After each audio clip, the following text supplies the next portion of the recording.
Explorer.land has just been a fantastic resource for us because in a way, it's about storytelling, but it's placing us on a map in a world community, if you like, all doing similar projects or or beneficial projects.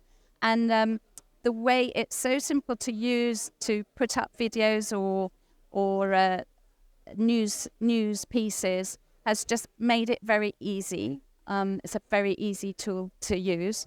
And coming here today, I'm learning that there's more and more that you can do with this map. I was just talking about how future projects will be to reforest along some river to try and make corridors for wildlife.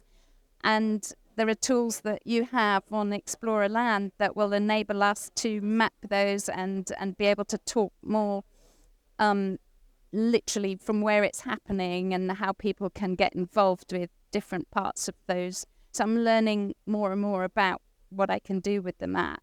And doing that obviously for the Rwenzori founders who are busy planting the trees and don't have the broadband necessarily to operate it. We help facilitate their story.